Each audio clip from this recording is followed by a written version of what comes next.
You'd think lower mortgage rates would be the hero of this story. Rates fall, buyers cheer, sellers list, and the market finally breathes again.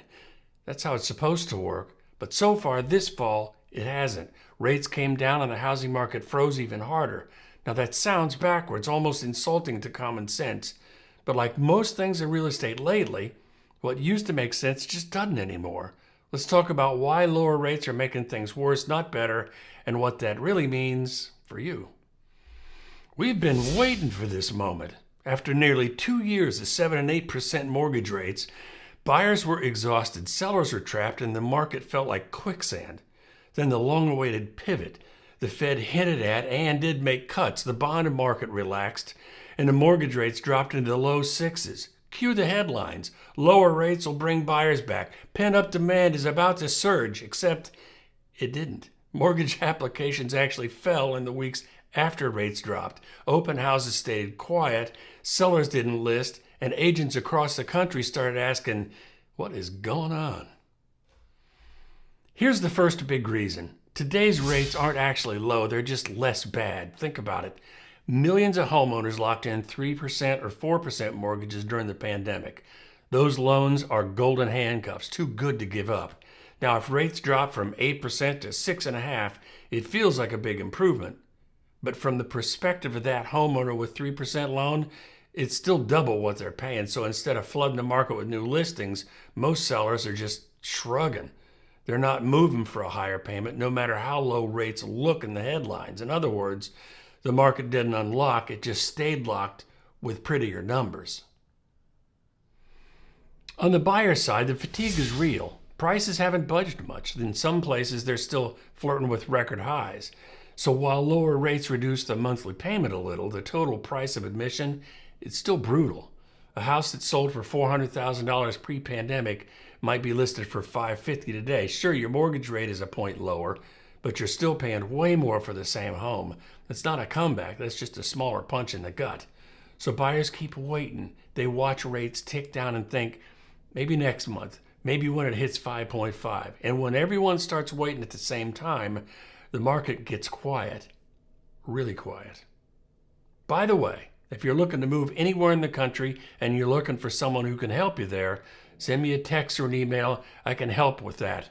I'm part of a network that spans the U.S. Just helped a guy get a house in Hawaii.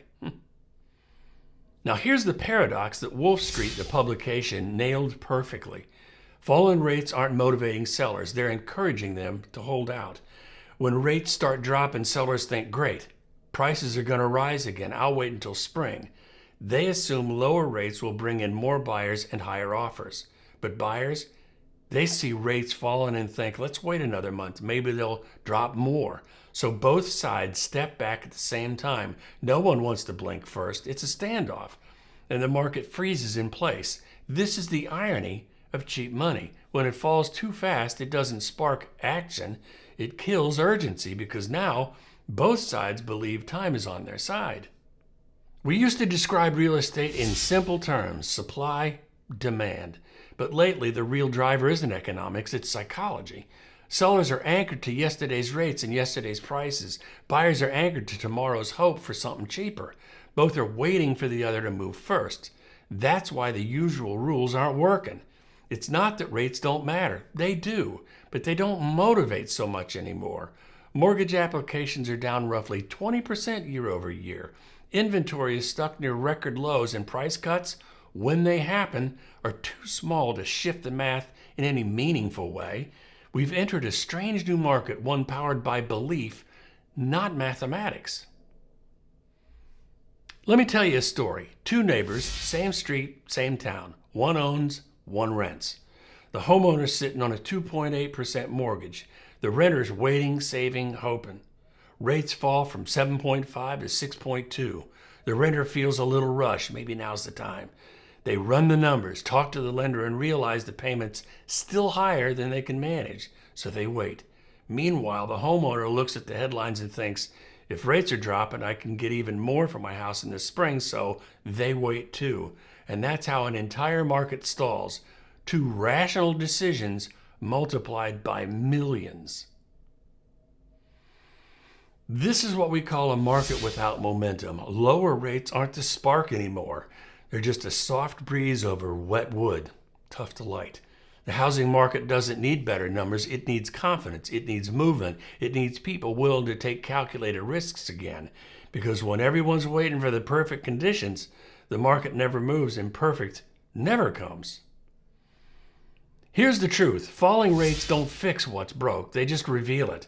They show us how fragile the balance really is, how much we've come to rely on low rates instead of real affordability. They remind us that the problem isn't interest, it's income, it's inventory, it's the psychology of fear and timing. So if you're sitting on the sidelines waiting for the perfect moment, understand this: there isn't one. The best opportunities rarely announce themselves. They show up quietly when most people aren't looking. And that's when smart buyers and sellers move, because eventually the math will win. And when it does, the window for smart action won't stay open long. If you're getting value from my videos and you want to be the first to learn about the changing real estate market, hit subscribe, tap that bell. That'll help both of us. Thanks so much. See you later. Talk to you soon.